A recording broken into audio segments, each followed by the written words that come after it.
Hello friends, this is Bucky here. So welcome to the second lecture of digital image processing. तो पिछले lecture में हम लोगों ने देखा था कि कौन से टॉपिक हम लोग कवर करने वाले हैं। तो उस टॉपिक सीरीज़ का हमारा पहला टॉपिक है वो है motivation. What is the motivation behind study of digital image processing. चलिए हम इसको देखते हैं। ओके, तो आप लोगों को तो जो मेन मोटिव है इमेज प्रोसेसिंग के इमेज प्रोसेस करने का वो प्रोसेस है कि जो हमारी जो इमेज होती है वो विजुअली होती है। लाइक अगर कोई रिवर है, आप उसकी फ़ोटोज़ लेना चाह रहे हैं, तो जो मोटिवेशन होगा वो सबसे पहला मोटिवेशन होगा उस जो इमेज है उसको कैप्चर करना। फिर उसके ऊपर हम काफ़ी सारी प्रोसेसेस कर सकते हैं। तो हम लोग देखते हैं पहले the entire process of image processing and analysis start from the receiving visual information to the giving out of description of the scene. मतलब जो सीन है, जैसे कोई भी इमेज है, यानी कि किसी भी फॉर एग्जांपल आप किसी की फ़ोटोज़ ले रहे हैं, तो वो जो फ़ोटो लेना जो मेन मोटिव होता है कि हमने फ़ोटोज़ ली। उसके बाद जो प्रोसेस होता है उसको हम लोग 3 पार्ट में डिवाइड करते हैं। First is discretisation and representation. Means जो आपकी फ़ोटो है उस फ़ोटो को डिजिटल फॉर्म में कन्वर्ट करना। लाइक आपकी फ़ोटो जो है वो एक स्क्वायर फॉर्म में फ़ोटो आपने क्लिक की, तो उस जो आपका विजुअल परसेप्शन है उसको आपने कंप्यूटर में कैसे स्टोर किया है, डिस्क्रीट फॉर्म में कैसे स्टोर किया है, उसको हम लोग बोलेंगे डिस्क्रिटाइजेशन। इसको हम आगे बहुत अच्छे से डिस्कस करेंगे, जहाँ पे आपको ये टॉपिक क्लियर हो जाएगा। फॉर नाउ आप ऐसे समझ लीजिए कि आपने जो सीन है, यानी कि कोई भी लाइक कोई रिवर है, उसकी आपने फ़ोटो क्लिक की। जो फ़ोटो है वो फ़ोटो डिफरेंट सोर्स से आकर, लाइक आप कैमरा से फ़ोटोज़ ले सकते हैं, डिफरेंट सोर्सेस हैं, उससे आप उस फ़ोटोज़ को कैप्चर करेंगे, सेंस करेंगे। उसके बाद उसको डिजिटल फॉर्म में कन्वर्ट करेंगे। डिजिटल फॉर्म में कैसे कन्वर्ट करेंगे हम लोग आगे वाले लेक्चर्स में पढ़ेंगे। फॉर नाउ अभी ऐसे समझ लीजिए कि आपने कैमरा से फ़ोटो खींचा, फ़ोटो लिया, कैप्चर किया, और उस कैमरा जो फ़ोटो है वो डिजिटल फॉर्म में आपके कैमरे में स्टोर हो गई। ओके, आफ्टर दैट हम फ़ोटो को प्रोसेस करेंगे।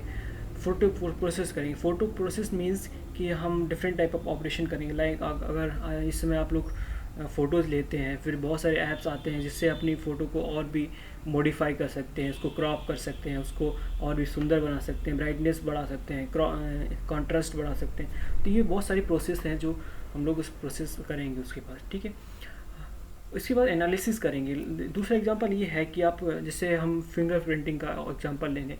आपने फिंगरप्रिंटिंग मशीन पे अपना अंगूठा लगाया, तो आपने कि अंगूठे की एक फ़ोटो क्लिक हो गई। फ़ोटो क्लिक में एक फ़ोटो क्लिक हो गई जिसको हम लोग डिजिटल फॉर्म में, डिस्क्रीट फॉर्म में एक कंप्यूटर में स्टोर कर लिया।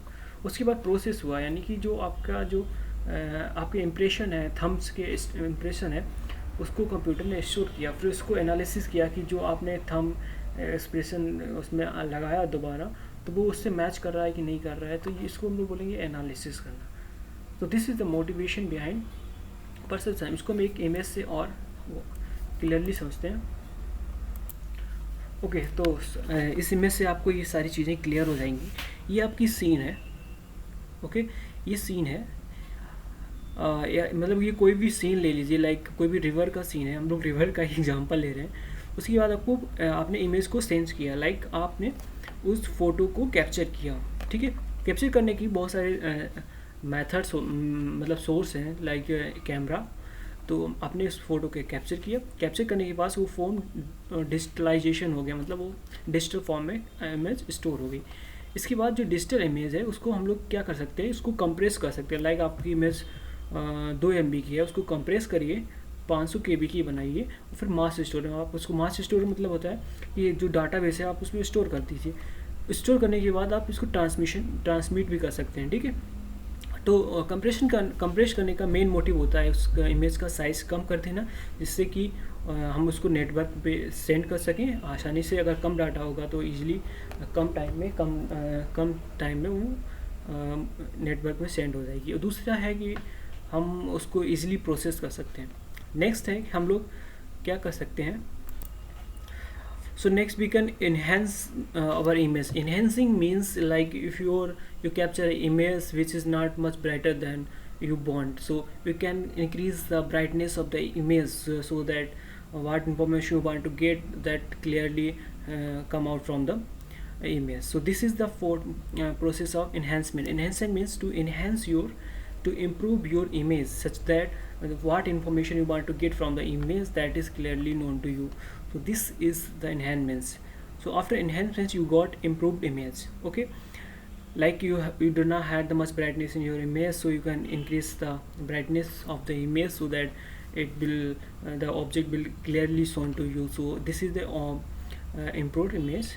And you have the process of restoration. Restoration means what enhancement you does, that you can reverse it, मतलब जो आपने enhancement किया है उसको आप रिवर्स भी कर सकते हैं. After that your image will go on segmentation. Segmentation means you like this is your image, and this image is divided in a square, like this square like this. I will discuss this later, मतलब आगे और detail में हम लोग इसको पढ़ेंगे. For now कि आप लोग आपकी जो इमेज है वो डिफरेंट सेगमेंट्स में डिवाइड कर दी जाती है.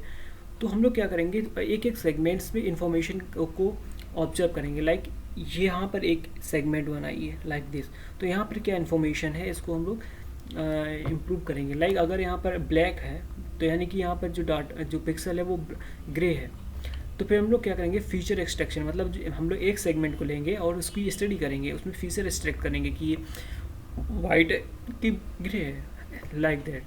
मतलब ब्राइट बहुत सारे फीचर्स हो सकते हैं, फॉर एग्जांपल ब्राइटनेस. ओके, तो ऐसे ही हम लोग क्या करेंगे, जो आपका फीचर एक्सट्रैक्ट हुआ है उसको हम लोग एनालिसिस के लिए भेज देंगे. कि मतलब जो आपका फीचर है, मान लाइक आपका जो थम्स का एक्सप्रेशन है उसको हमने एक्सट्रैक्ट किया. एक्सट्रैक्ट करने के बाद एनालिसिस हम लोग कर सकते हैं कि जो हमारा प्रीवियस डाटा सेंड स्टोर था उससे आपका थम मैच कर रहा है कि नहीं कर रहा है. तो ये एक प्रोसेस है, हम कैसे इमेज को डिजिटलाइज कर सकते हैं. तो this is the process of main motive of digital image processing. Hope you understand. Okay guys, so this is for this video. In next video I will discuss application of digital image processing in real world. So for now this is this is for this video. Thank you for watching, and don't forget to subscribe if you are engineering student. Thank you.